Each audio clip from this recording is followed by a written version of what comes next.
Back to what happened at Luthuli House earlier on today, following reports of a warrant of arrest for ANC Secretary-General Ace Magashule. Some ANC members gathered outside Luthuli House in support of the party's Secretary-General. Magashule's supporters say the alleged arrest warrant against him is aimed at settling political scores. To help me get to the bottom of this, I'm joined now by political analyst Sandile Swan. Dr. Swan, good evening and thank you very much for your time tonight. Despite the spokesperson for the ANC coming out saying that, look, this emanated from here in the ANC. The SG directed his legal team to go and find out from the NPA and the Hawks if there was such a warrant. And we know that such a warrant has never been. It doesn't exist. So there's no need for the ANC to be doing this. If there are issues, you can raise them within the parties. Have they sufficiently dealt with this issue of the warrant politically?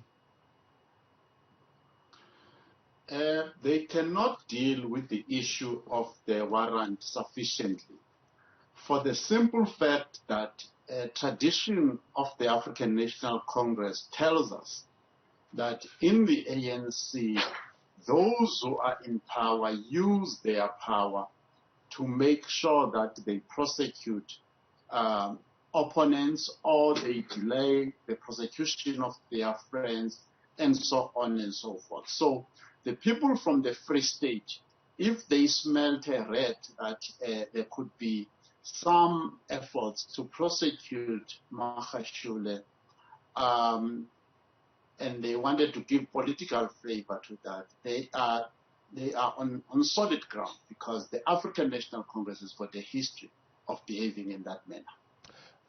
What do we make then of the preempting of that warrant of arrest? Let's say maybe there was a warrant of arrest, but it does seem that the SG then volunteered this story very quickly to the independent online journalist ahead of even the Hawks confirming that such a warrant exists. And what do we make of that? Or is it just a day in a life of factional battles within the ANC?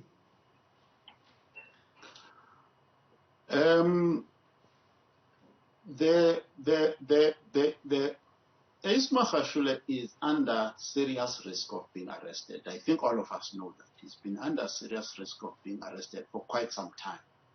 Now, once he has appreciated that risk, he then has to ask himself, what is the arsenal of tools and weapons he can use to mitigate that risk and even escape a successful arrest and prosecution. So part of that, the people who are definitely going to be involved in this would be the NPA, the Hawks, and the South African police.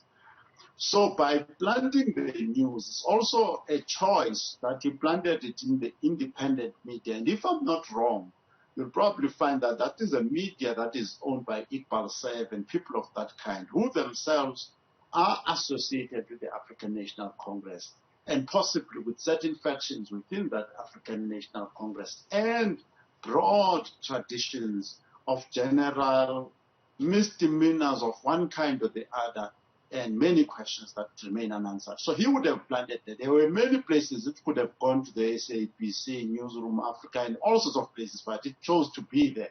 Then obviously Ace Magashule is unleashing whatever machinery that he has lined up because he knew that a day like this would come one day. So he must be lining up a number of guns to deal with whatever will try to catch it.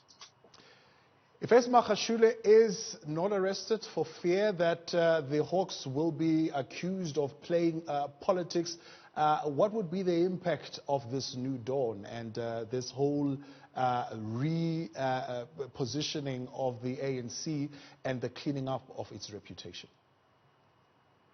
I think the biggest point in your question is this one of repositioning the ANC. Number one, I think as a nation we are challenged not with Ace Magashule, Jacob Zuma or any of these people. We are challenged with an ANC that has failed consistently to enforce the rule of law in South Africa. You will remember that when Yengeni was sent to prison, it was the ANC that carried him shoulder high. I think Rasool was chairperson of the ANC in the Western Cape, was carrying He was there, part of the group that escorted him to the gates of prison. Similar things happened with John Block.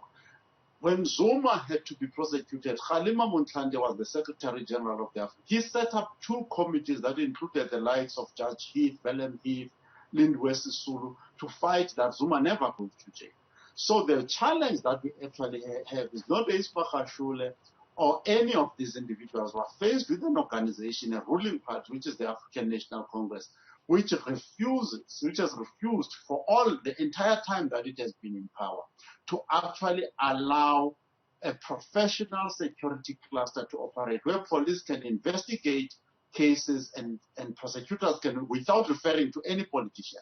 They have interfered consistently in there. So indeed, this is yet another manifestation of factions and groups within the African National Congress, either wanting people prosecuted or wanting others not prosecuted. So it is indeed a setback from that point of view. Is it a setback for the fight against corruption, or is this an opportunity or even the amped time for the Hawks, the NPA, to actually prove their independence and do what law enforcement agencies should be doing? The NPA has got to do their job. They've got a long backlog of cases. They need to arrest a lot of people. I mean, the SIU, as you will recall, has got by 2018, they were saying their backlog that they've submitted to the NPA since 2007 with no prosecutions was 463. And since the start of the Zondo Commission and so on, that list has actually become longer. So the NPA needs to be almost arresting somebody and prosecuting somebody every day, just on the backlog alone. So they need to get there. But you must remember that the support that they need, more than getting support from the politicians, they need support from community organizations, civic organizations, and be independent of politicians. I'm reminded, as you asked this question, of a situation where Thabo Mbeki, when he was president, wanted to be consulted by Vusi Pikol, who was the head of the NPA, about prosecuting Jackie Selebi. That was clear interference in the judicial system, undermining the professionalism of those institutions. And when Thabo Mbeki was ousted for exactly that, interfering in the prosecution of cases, Zuma made it worse. I mean, people like Pravin and many others got spurious cases that were neither here nor there. And the NPA was under the control of the state president. And we don't want even Ramaphosa to claim or even to be actually in control of the NPA. Is President Cyril Ramaphosa worried at all at this point? This group is calling for that NGC that has not happened, saying we are actually calling for that NGC to happen as soon as possible. Is there a plan brewing for him that onslaught he would be facing at that NGC around the implementation of the 2017 resolutions? There are going to be ructions, and obviously Cyril Ramaphosa is trying to strengthen his hold on power. But as you know, power is never complete. The other people, including people in his camp, by the way, because we may make a mistake to think that these factions are clear-cut.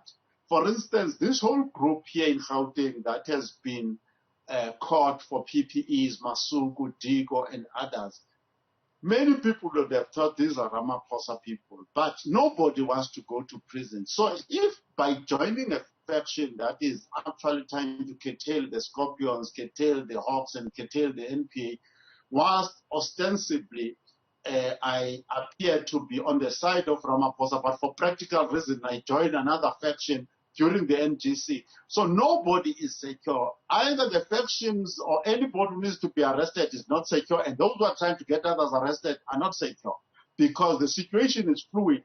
Jail, it doesn't help if you went to jail being a member of the Ramaphosa faction. What you don't want to do is to go to jail. So you will do anything necessary. The likes of Zizi Kodwa, they were eating from the records in the Sodi case. They were eating with Sodi. They were there. Ace Magashule was there with them. They were there. Now they appear to be supporting Ramaphosa. So it's going to be very tedious because jail is real. Those whose cases are now in court are unlikely to escape, and nobody wants to even go to court as things stand. So Cyril Ramaphosa is not secure by any stretch of imagination.